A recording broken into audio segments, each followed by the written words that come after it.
Hello everyone, welcome to GEM Mentors. So ఈరోజు 22 June 2026 ఈరోజు సంబంధించి మనకి ఇంపార్టెంట్ కరెంట్ అఫైర్స్కి సంబంధించిన MCQs మీకోసం తయారు చేసాం. నెక్స్ట్ ఈ క్వశ్చన్స్ని మరియు ఆన్సర్స్ డీటెయిల్డ్ ఎక్స్ప్లెనేషన్స్ మీకోసం ప్రతిరోజు కూడా మా ఛానల్ నుంచి మేము తయారు చేస్తున్నాం.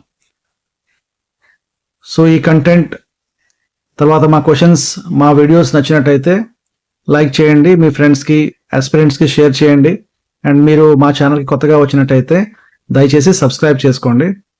ఓకే, నెక్స్ట్ మనం క్వశ్చన్స్కి వెళ్ళిపోదామా. మొదటి ప్రశ్న, జూన్ 22 నుండి ప్రారంభమైన బ్రిక్స్ జాతీయ భద్రతా సలహాదారుల సమావేశానికి ఎవరు అధ్యక్షత వహిస్తున్నారు? అజిత్ దోవల్ గారండి. ఆయన మన national security adviser. So Bharat అనేది మనకి బ్రిక్స్ జాతీయ భద్రతా సలహాదారుల సమావేశానికి ఆతిథ్యం ఇస్తుంది. ఈ సమావేశానికి జాతీయ భద్రతా సలహాదారు అజిత్ దోవాల్ అధ్యక్షత వహిస్తారు. సో ప్రధాన అంశం సాంప్రదాయేతర భద్రతా సవాళ్లు.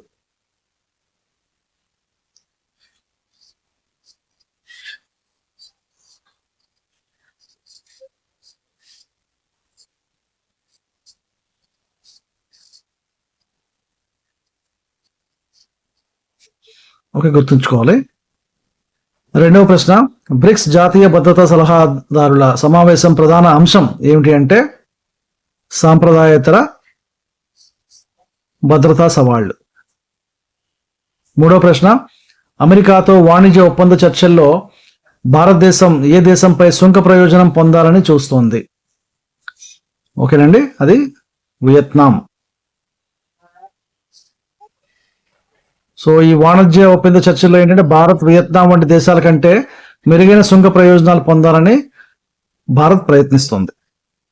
నాలుగవ ప్రశ్న, భారత్లో తిరిగి చురుకుగా మారిన నైరుతి ఋతుపవనాలు ప్రధానంగా ఏ రంగానికి ప్రయోజనం కలిగిస్తాయి?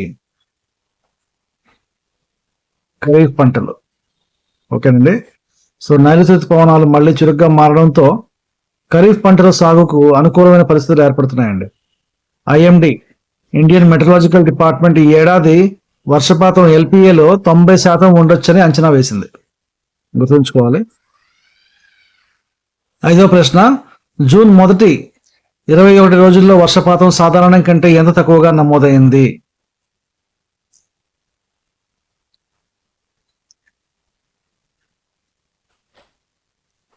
%42.2 అండి.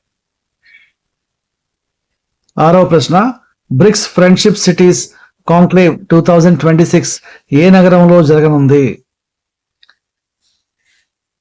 ముంబై నగరంలో జరగనుంది. బ్రిక్స్ ఫ్రెండ్షిప్ సిటీస్ కాంక్లేవ్ 2026 ముంబైలో జరుగుతుంది. సో ఇది వాతావరణ మార్పులు, పట్టణాభివృద్ధి, ఆవిష్కరణలపై ఇన్నోవేషన్ పై చర్చలు అనేవి జరుగుతాయండి.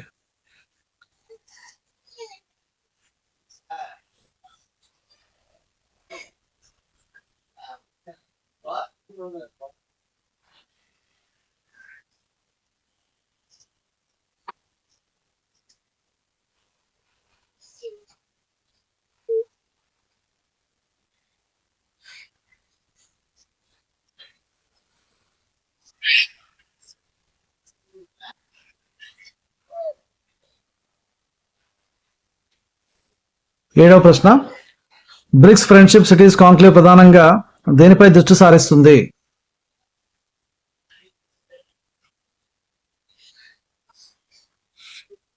వాతావరణ మార్పులు, పట్టణాభివృద్ధి, ఆవిష్కరణలు. ఓకే అండి.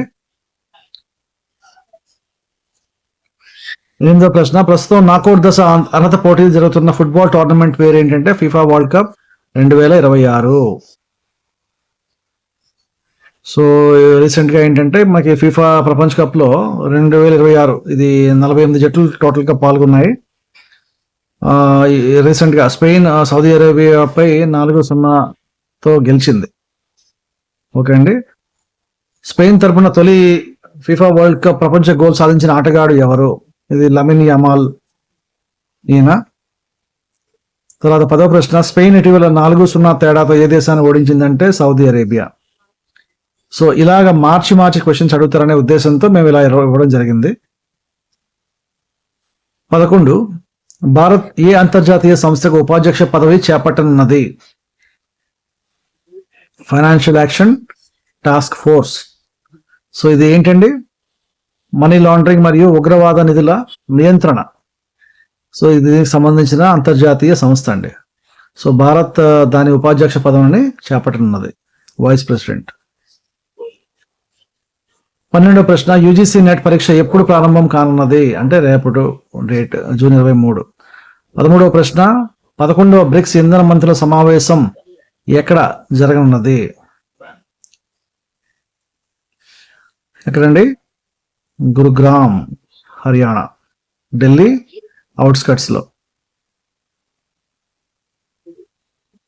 తర్వాత ప్రశ్న ఆర్బీఐ రిలథాన్ 2026 కార్యక్రమం ప్రధానంగా దేనిపై అవగాహన కల్పించడానికి ప్రారంభించబడింది? సైబర్ మోసాలు, ముఖ్యంగా యూత్ కి.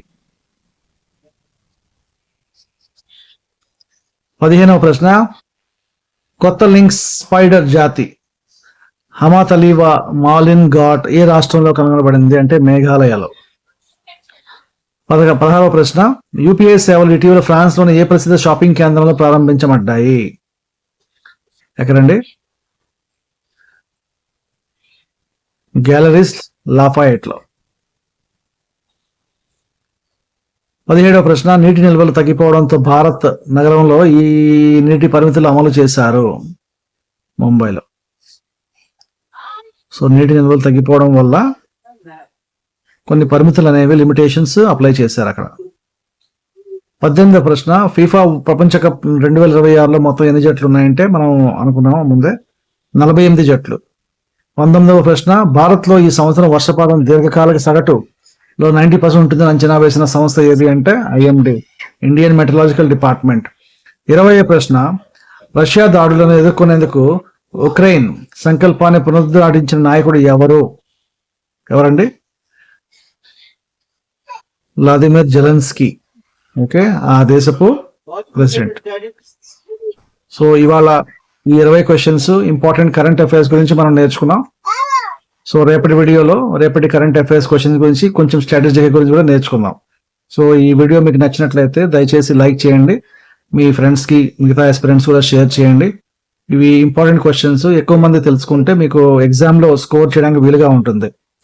సో మీరు ఎవరైనా మా ఛానల్ కొత్తగా వచ్చినట్టయితే దయచేసి సబ్స్క్రైబ్ చేసుకోండి. Thank you very much. రేపు మరి కొత్త వీడియోలో మళ్ళీ కలుద్దాం. Thank you very much. Bye bye.